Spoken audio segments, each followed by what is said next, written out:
A 6-hour-old baby is being taken away by social workers from his mother. It is a forced adoption, and this is footage the social workers never wanted you to see. Would you calm down if someone stole your child? Britain is the only country in Europe which commonly allows adoption without parental consent. Adoption is for good, and as soon as we can place a child in a loving home permanently, better for all concerned. The government's new Children and Families Act is likely to increase the number of cases. Those who've been social workers for a long time went into social work primarily to support families. The reality now is that they are almost exclusively involved in child protection. And that is a major policy change. An increasing number of mothers are so frightened they are fleeing abroad, helped by an unofficial network of supporters. Over in France here, they do not believe me when I tell them that they can take children for emotional abuse, let alone risk of it. It is now harder than ever for families which need help to stop their children being forcibly adopted. It's a very, very worrying picture, because it means that we're just going to continue on this trend towards permanent removal of children. This is a film about the heartbreak of losing a child and the added pain of the secrecy that surrounds it. I really miss him. I really do. I really, really miss him.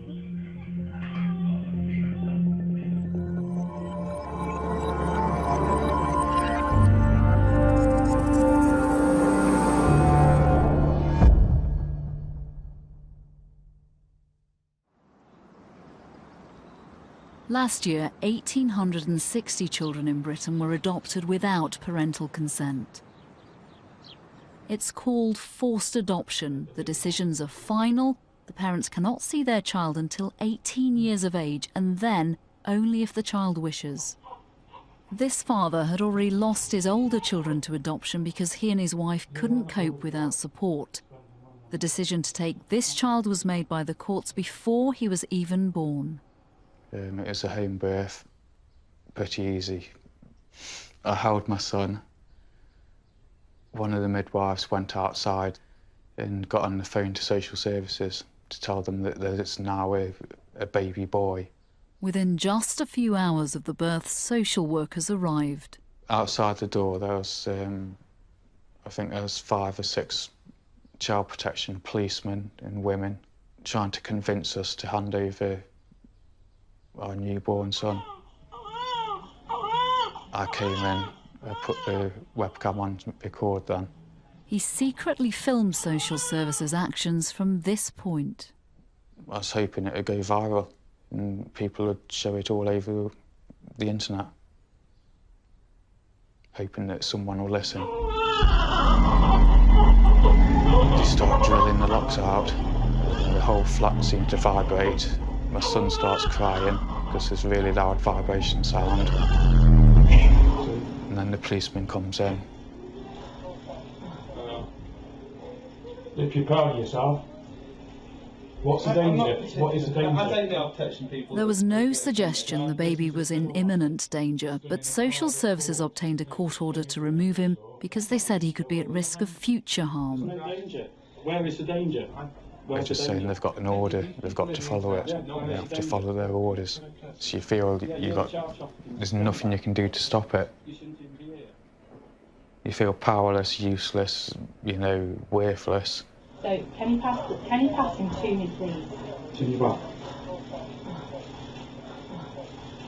I'm trying to help my wife to protect my son at the end of from the day, you lot. You're going to get arrested, aren't you? I don't care. Do you think I care? Right.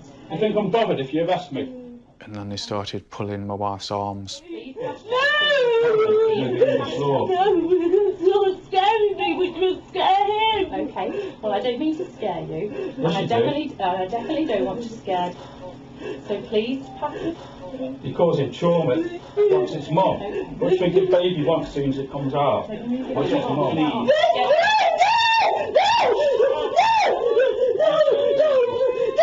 I can't hold it!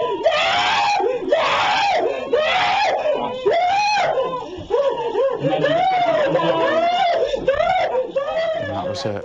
As soon as I got the baby out the flat. Would you calm down if someone stole your child? Goodbye. Leave you to it.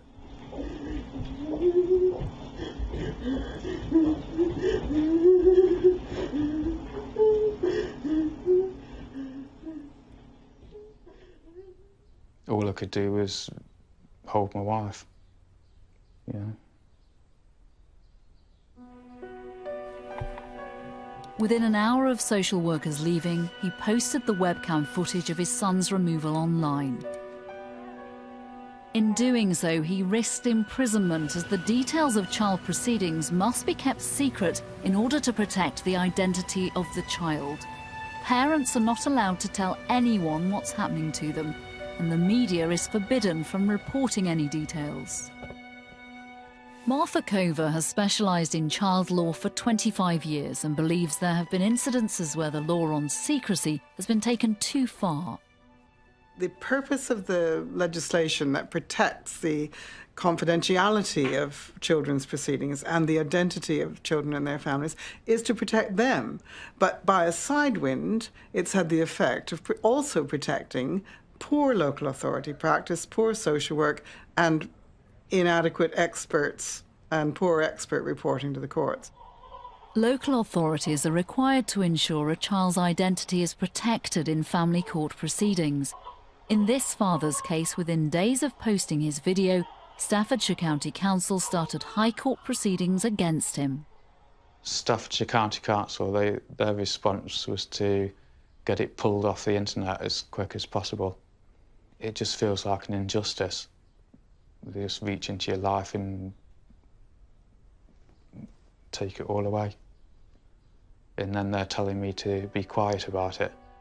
This secret filming proved to be a game changer. In an extraordinary ruling last summer, the president of the family division, Sir James Munby, refused the injunction to silence the father.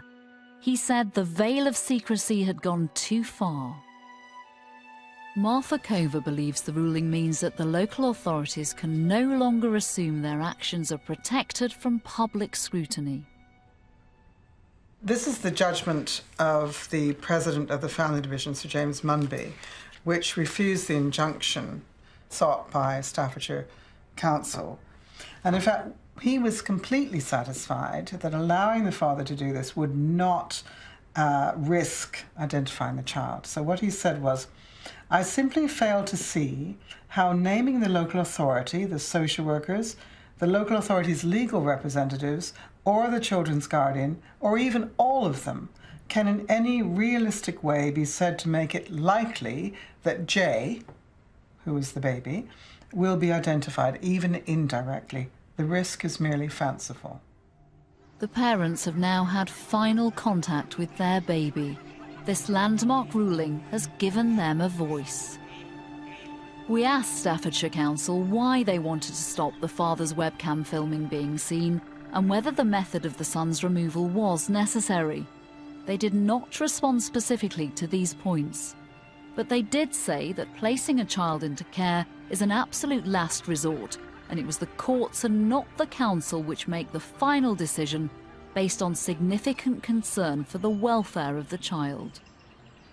We are moving rather rapidly, in my opinion, away from doing everything that is feasible and reasonably to be expected to keep children within their family of origin and moving to adoption very rapidly.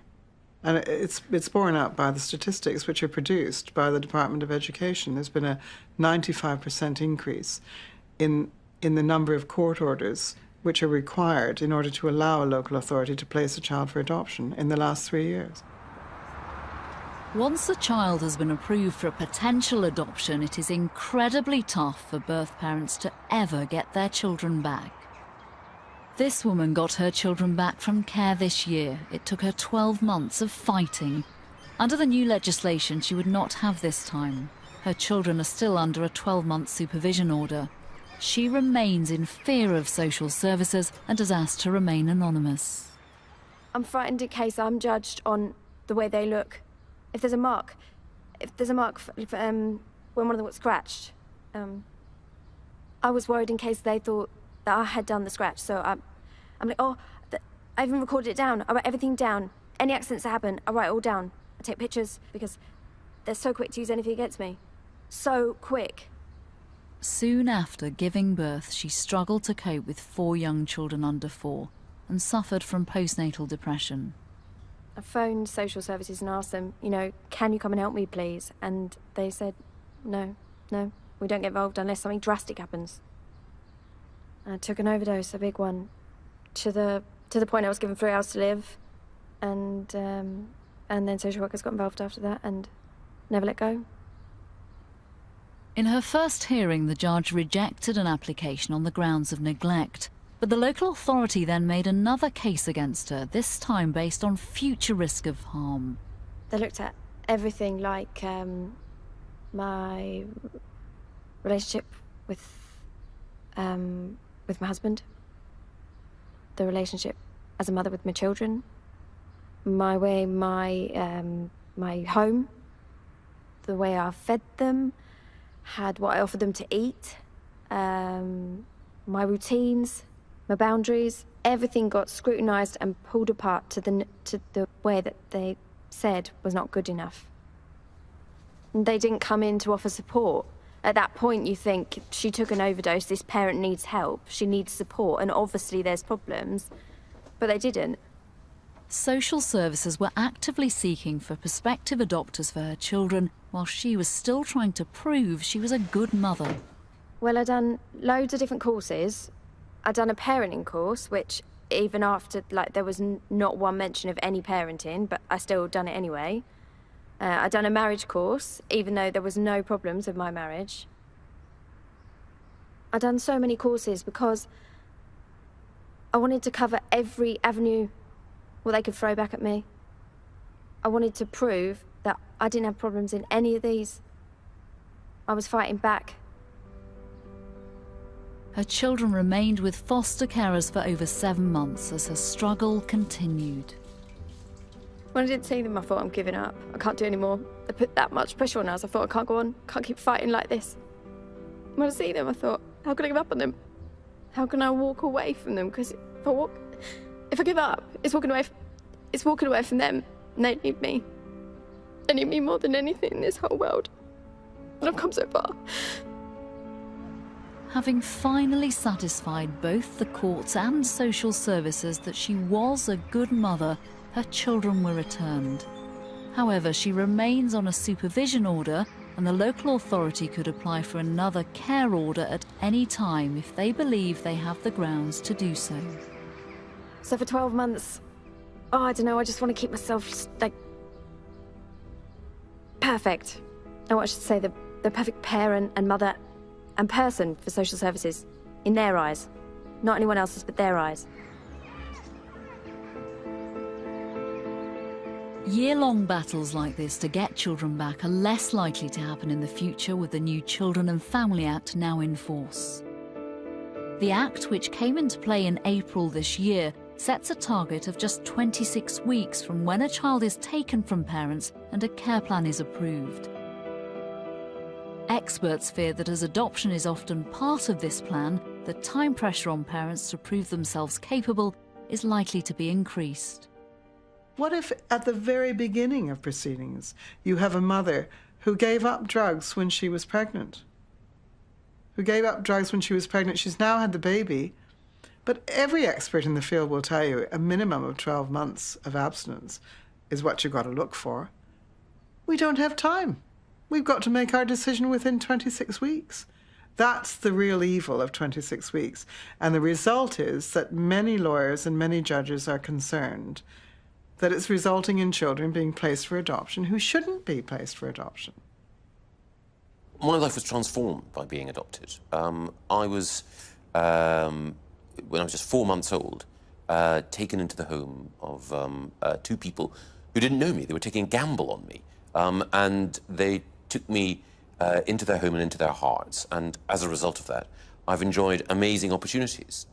The Act is a passion project of Education Secretary Michael Gove, a strong advocate for adoption, having been adopted himself. The new Act has heightened concerns about the way the system is changing amongst many professionals.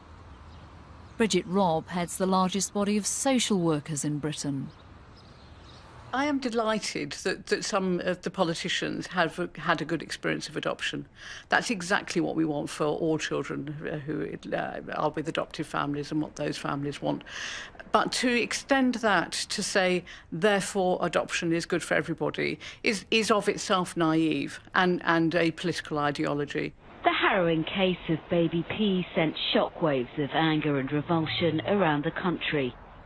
High-profile tragedies in which social workers were accused of neglect are being used by the government to strengthen the case for the faster removal of children. In all too many cases, when we decide to leave children in need with their biological parents, we are leaving them to endure a life of soiled nappies and scummy baths, chaos and hunger, hopelessness and despair. These children need to be rescued. The rhetoric of this government is much harsher than previous governments in terms of supporting adoption in contrast to the support given to birth families. And that is new, it is harsher, it fits very much with the language about welfare and the language about, almost call it an underclass of people who are not fit to look after their children. Emma Campbell, an independent social worker, believes since Baby P's death in 2007, many social workers are actually overcautious to the detriment of families. Any high-profile scandal such as the Baby P is going to be terrifying for any social worker. The sensationalisation and the demonisation of any social worker in the press will make a social worker think, what if this is me? And so going into a family where even the slightest doubt might be there for a social worker, then it would be easier for them to act on the side of caution and remove a child than perhaps think, let's see if we can keep a child within this family. Judges rarely grant interviews, but the Honourable Sir Mark Headley, a retired High Court judge, has been given special permission to speak out. There is a highly defensive atmosphere around, both in social services and in the state generally, about future disasters like that happening again. That has meant, I think, that there is increased regulation, there is an increased pressure on social workers to intervene where they might not have done so in the past. Thank you very much. If you could kind of bunch in together, then we'll do a quick shot. The new Conservative candidate for Telford, Lucy Allen, has her sights set on Parliament. But 2 years ago, concerns were raised about her ability to parent by Wandsworth Social Services. Oh, good morning. Hello, I'm Lucy Allen. I'm the Conservative. If it hadn't happened to me, I would not have believed it, because I had absolute confidence in the way our state operates. Wouldn't have occurred to me at that time that it could happen until it did happen to us. Really good to meet you. Thank you very much for your time. Cheerio. I worked Bye-bye. on the Wandsworth fostering and adoption panels where we would assess cases of the most vulnerable children from the most disadvantaged backgrounds. And in about 6 years of sitting on those panels, I don't recall any more than one occasion where the panel disagreed with the recommendations of the social workers, because the case had been made. And then they can have one of those as well. When I came to read a file about me and my family, some of the things that I was reading about us was more extreme than some of the files that had come to fostering panel.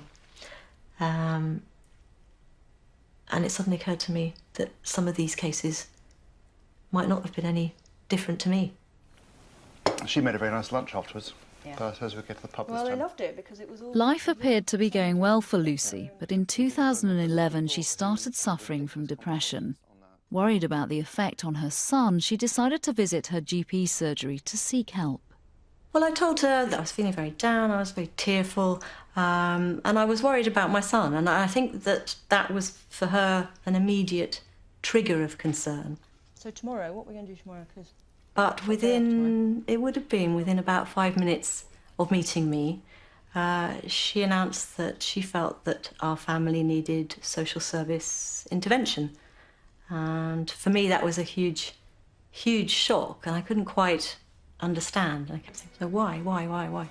The GP followed guidelines, and 4 days later a social worker arranged to meet Lucy at home. The system had kicked in and she was now being assessed as a fit mother.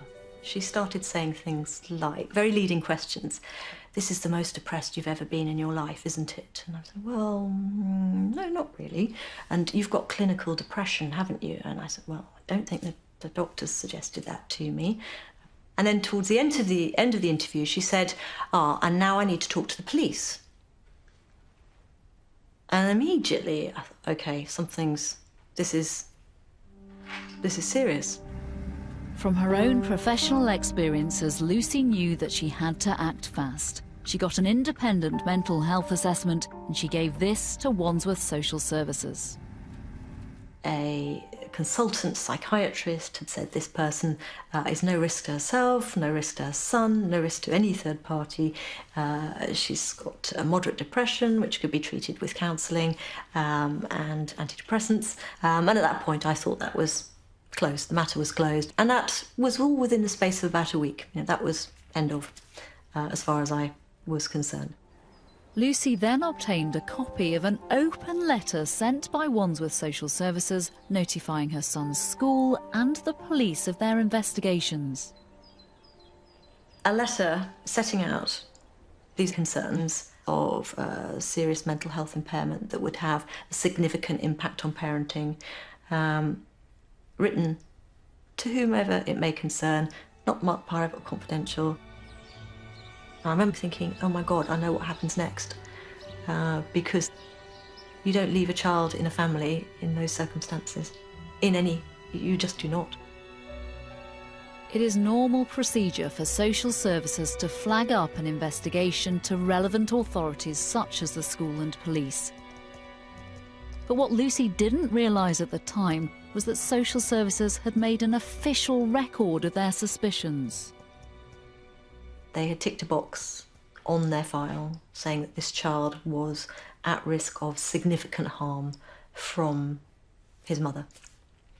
And that is a permanent record and has to be disclosed should I seek a CRB check for any work with children in the future. Lucy felt she had to start legal action in order to establish her child had never been at risk of significant harm. It was a big legal battle. We had solicitors, we had top QC, and that's the sort of resource that's not available to everybody. Lucy discovered that social services made an official record of their original concerns without conducting the usual preliminary investigations. It took 2.5 years for Lucy to receive the confirmation she needed to wipe the slate clean. But we have now received this letter saying categorically that they did in fact find that my son was happy and well and not at risk of harm. Wandsworth Council failed to explain why they had not followed usual procedure, but they did say the council has a legal duty to investigate all child protection and safeguarding concerns properly, regardless of the family's background. It concluded that as a consequence of inquiries conducted over a period of 12 days, her son was not at risk and that no further action was required.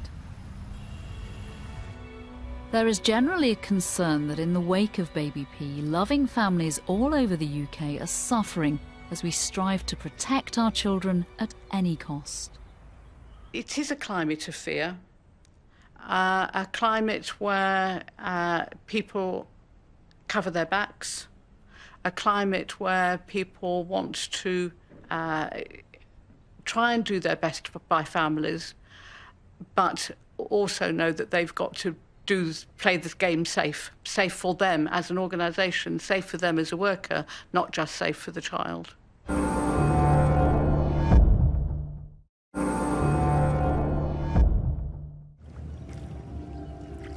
The French Riviera, an unlikely place to find supporters of British families fighting adoptions. But a British multimillionaire based in the south of France has made it his mission to try to stop forced adoptions in the UK. And have they threatened to eventually take the baby from you or not?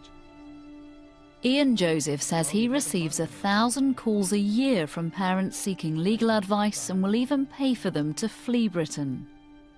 Yes, I have the usual number of emails today. I always get about 2 or 3 completely new cases every day and 3 or 4 or 5 follow-up ones. Just as a sample, you've got here a young girl, she's 19, she's pregnant. What's she worried about? Because the social services say they're going to take her baby at birth. And they've told her so. Why? Because there's a risk of emotional abuse. Over in France here, they do not believe me when I tell them that they can take children for emotional abuse, let alone risk of it. Mary, not her real name, is in France on the run from British social services. After concerns about her mental health, they decided to take her older children away. So when she became pregnant with this child, she was desperate to keep him. On the advice of Ian Joseph, she fled to France. She has agreed to speak to us anonymously from a secret location. He gave me a lot of advice on what to do, where to go. I just kind of hoped for the best, really. I didn't really know if I could trust him or not. He said that it would be better to leave the UK before the baby is born, and he also advised me to contact local social workers in the area of where I went to. I didn't want to leave because obviously I still have 2 children in England. I had no other choice. If I stayed, they would have taken my new baby, and I just couldn't let that happen. In Britain, once a child is removed, that parent can expect social services to be automatically involved in the fate of any future children. When somebody becomes pregnant who has already had a child removed, there will be a much quicker assumption that that child, when it is born, should also be removed. Political pressures and the financial pressures on the services at the moment are not to take the risk and to bring that child into care and to move them on to adoption as soon as possible. I get so many people, but the ones that get me rattled the most, I suppose, are the pregnant ladies, because what chance have they got and what chance have the children got? I tell them the best thing they can do if they're pregnant is to leave, because no one can stop a pregnant woman leaving the country. They can't put an order on a fetus. They've tried, and the judges ruled no, that they couldn't do that. Does it ever bother you that you're not qualified to give legal advice? Well, I think I am, honestly, because I've got a law degree from Oxford, but that's 50 years old, so the law has changed a little bit since then.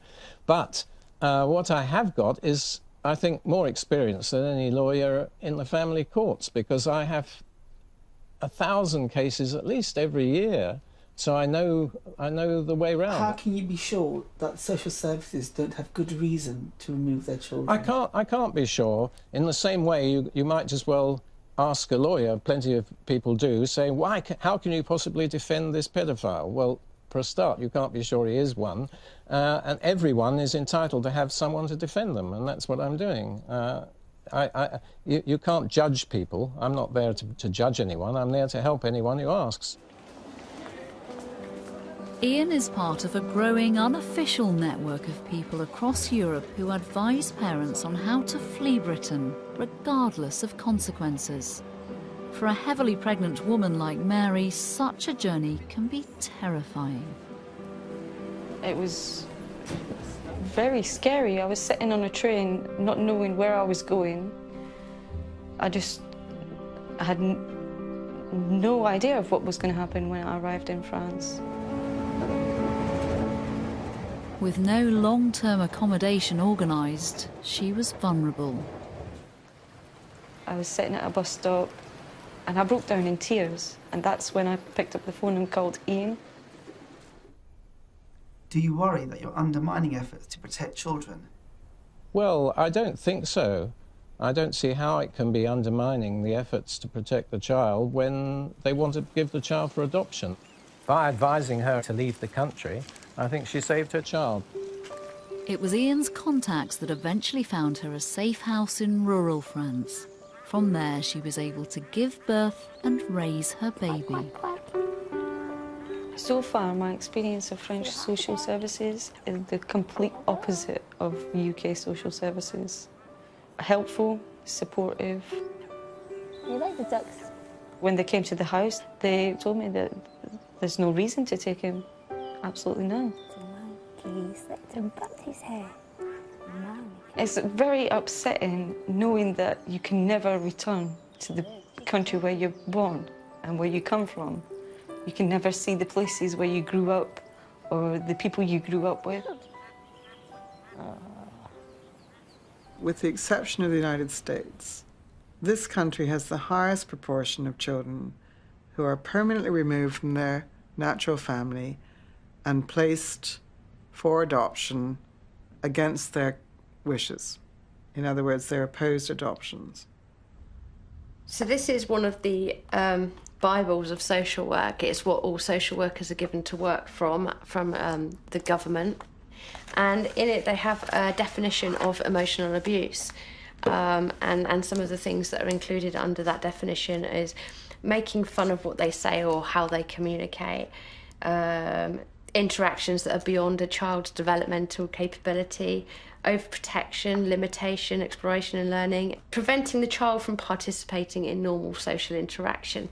And one of the problems with this definition is that you can very easily find two social workers going into the same situation and drawing very, very different conclusions. And whilst one might conclude this child is at risk of emotional harm sometime in the future, another social worker might look at the same case and not see evidence of that. And both social workers could find evidence to support their own conclusion, making them both right. I had a case where the social worker kept reciting like a little mantra in the long statement she'd filed. The mother fails to put the child's needs before her own needs. And there was no example of this. And so we pressed her for an example. Can you please give us an example of the mother failing to put the child's needs before her own needs? And the judge pressed her as well because she couldn't think of an example. And she finally gave an example, which was that at the end of a contact visit, the mother put her own coat on before she put the child's coat on. Now, that's just absurd. And she was driven to give that example because she just recited this phrase as a mantra, and it was meaningless. The Department for Education said they have carried out a review of the training for social workers and are now considering changes to ensure best practice. The government is using targets and funding to speed up adoptions and is giving less money to help families stay together. And the fear is that vague categories like future risk of emotional abuse are being increasingly used against birth families. As there's less time, less people, less resources to help families earlier on, then there is pressure to move them quickly through into adoption because that's where the money is. Heather Toomey is a mum of two who has experienced how quick the system is to presume guilt when she and her husband were accused of physically harming their son when he was a baby. Now she campaigns to help parents who have been falsely accused. It's quite straightforward from the doctor's perspective. Could this have been a non-accidental injury? If the answer is yes, which it is, in almost all these cases, they refer them on to social services, and that's the only dealing really they would have with the case. It then goes to social services, who then say, well, a doctor's told us it's potentially a non-accidental injury. If you can't account for it, then your children will be removed. And the speed at which it moves that allows the parents no time to do anything other than to be a passenger in that whole process. They can only look from outside as the wheels turn, and there's no way of stopping it. In order to make the workings of the court more transparent and therefore learn lessons in child protection cases, a small number of judgments have recently been published. But the court still requests that the child and its family not be identified in order to protect the child's interests. In June 2013, this family were torn apart when their baby fell from a bed. The incident triggered a 9-month ordeal in which they were wrongly accused of harming their baby and were arrested.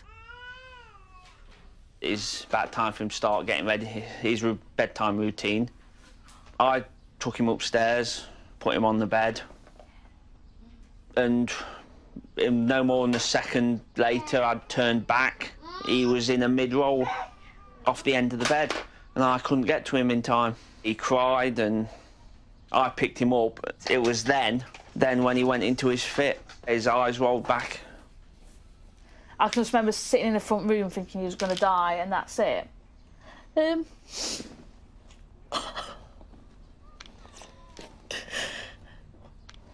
Yeah, so I just shut down, so... and then he was kind of like dealing with paramedics, and I feel guilty about that now, but... Yeah, but as you said in court, that's, and as your QC said, that is your way of dealing with things. The paramedic felt the baby's injuries were not consistent with a fall from the bed and reported that the mother was emotionally withdrawn. Further medical investigations revealed injuries were in keeping with a baby being shaken. Immediately, the parents were reported to social services, and 3 days later, they were arrested. They tried to charge us with GBH with intent. We were held in the cells for about 9 hours. The only time we got out of the cells was when we were being interviewed for about an hour and a half each, and then we were back in. So, yeah, that scared me, because obviously it never had any trouble with the police, never had running, never had a charge against me. Both parents were released on bail and no further charges were made. But 3 weeks after the incident, whilst their son was still seriously ill, social services were granted an interim care order. The following day, their son was taken into foster care under threat of adoption.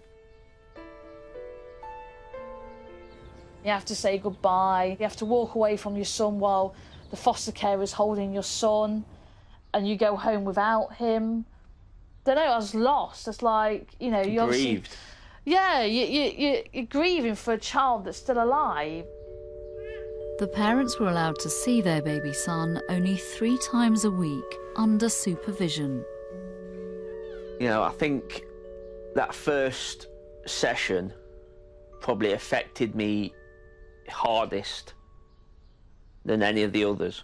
It's just that first time when you're holding your child,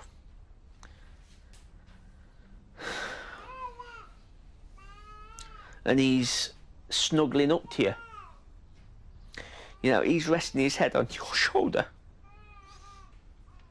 He's calm with you. He's happy with you. But then you have to give him back, give him to someone else. It took 9 months for their son's final hearing to reach court. The parents' defence was based on an alternative medical explanation for the injuries, while social services built their case around a non-accidental injury diagnosis and the mother's behaviour and actions around the time of the incident. It was mainly, really, focused on my mental health, making me look like a monster, put me in a bad light, when really they had no evidence that I was, like, mentally ill or anything like that, you know. It was just, they was all, like I say, basing it all on suspicion and hearsay, really. The judge concluded that other than the injuries themselves, there were no other features of the case which raised suspicion against the parents. He ordered that their son be given back to them.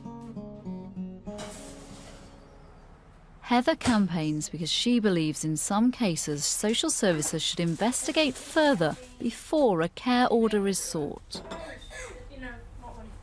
As a society, we often call for more action from social workers. We're often reading in the media that they fail to act. So they're under increasing pressure to save children from potential abuse. The problem comes when that action is based on such flimsy evidence, it becomes procedural abuse because we're not actually investigating anymore, we're just acting. For Heather and Darren, who were under the scrutiny of social services for 2 years, the pain still continues. I mean, even now, we're nearly 10 years on, and it still rips your heart out. You'll never get over it. And for those that don't get their children, it's even worse. You just can't even begin to think.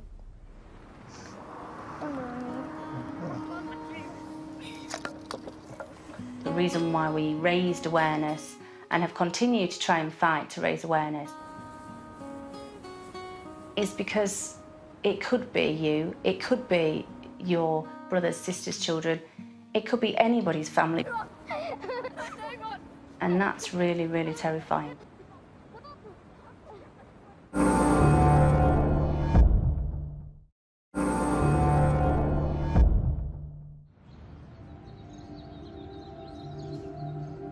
Anthony and Alison are desperate to raise their only grandson ever since social services took him away from their daughter. They looked after him every other weekend since he was born, but now he remains with foster carers. My grandson means the world to me. He's everything to me. He's like my whole life. I mean, since he's been gone, it's like I just don't know what to do with myself. We fed him, we changed him, we was there, got up for him in the mornings. He's like our son. And when you know somebody from day one they're born and you have that attachment, you always will have that attachment. As soon as they realised how serious social services' concerns about their grandson were, they asked to be assessed as carers. We spoke to the social services and they agreed for us to do a viability assessment, which meant that they came round to our house. They went through my background and Anthony's background. We had CRB checks done. They looked at our environment. It was a very positive assessment. Yeah. Definitely. The next stage was a kinship assessment, which would take 12 weeks. Alison missed 2 meetings, which she tried to reschedule. She says that she was never informed by social services that this would count against her. The job that I had at the time was as a support worker, so I was working very long, unsociable hours, and I explained this to social services, and I asked if it would be possible if I could do the kinship assessment on the weekends, because, during the week I just really didn't have time to do it. But they said, unfortunately, that it would have to be done during office hours. I'm really cross with myself that I didn't make more of an effort to do the kinship assessment, but at the time I did not think that the situation would escalate as it did. And I also felt, because Auntie and I looked after our grandson every other weekend, that it wouldn't be possible for us not to be considered to have him. Over the next 12 months, they repeatedly tried to prove their commitment to their grandson, as questions were raised about why their own daughter had gone off the rails. I gave up my job, I paid for legal fees, I facilitated meetings with social services, and they still would not consider giving us an assessment. We pleaded with them and said, please, give us a chance to fight for our grandson. Don't just take him away. Whilst Anthony and Alison were fighting to have a kinship assessment, social services were actively looking for adoptive parents. They prefer to parade him round at open days for potential adopters, and also put him on websites. And, we're here. So, it's really frustrating that they're trying to find a family for my grandson when he's already got a family. Well, exactly, we're here. We're here for him. As loving families are being broken up, more and more children are ending up in care. There is often a failure to think through the implications of adoption as opposed, for example, to long-term fostering or to trying to find a special guardian amongst a member of the family. So certainly it will be the experience of all of us that we've encountered a certain looseness of thinking there, and an assumption that just because the child can't go home, therefore adoption is right. Where there are care orders, a third of those are now with a plan of adoption. So we're sort of moving these children through the care proceedings system as fast as we can in order to park them at the end, thousands of them now, with placement orders, but no placement. These children are not being adopted. A Department for Education spokesperson said over 4,000 children were placed in stable, loving homes last year. The ultimate decision to remove a child from their families rests with the courts and should only happen when they are sure children are suffering or likely to suffer significant harm. There are concerns the government's new Children and Family Act no longer gives a clear priority to wider family over foster carers and adopters, making it more likely for a child to be placed with strangers. It's a very, very grave interference with family life, and the family's legal relationship with the child is severed. So that child is legally no longer their child. Any other children they have are legally no longer that child's brothers and sisters. Anthony and Alison do not know what will happen to their grandson. Forced adoptions are closed, which means no contact until the child is 18 and only if the child wishes. If this happens, they will lose the limited contact they now have. There are nearly 4,000 children in Britain awaiting adoption, and for those who are adopted, a third will be returned to care. I know there's an order for a closed adoption, but that doesn't mean he's going to get adopted. He could end up being fostered long term. You know, he could end up having several foster families throughout the next 11 years of his life. He could end up in residential care as grandparents were being punished because of the closed adoption. For the moment, Alison and Anthony still have visitation rights.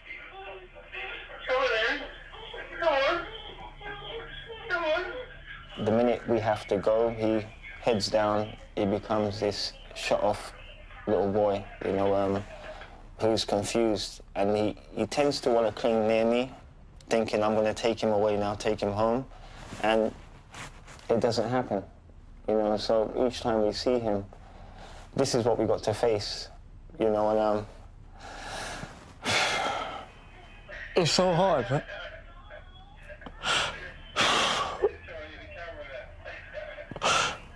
It's so hard. I really miss him. I really do. I really, really miss him.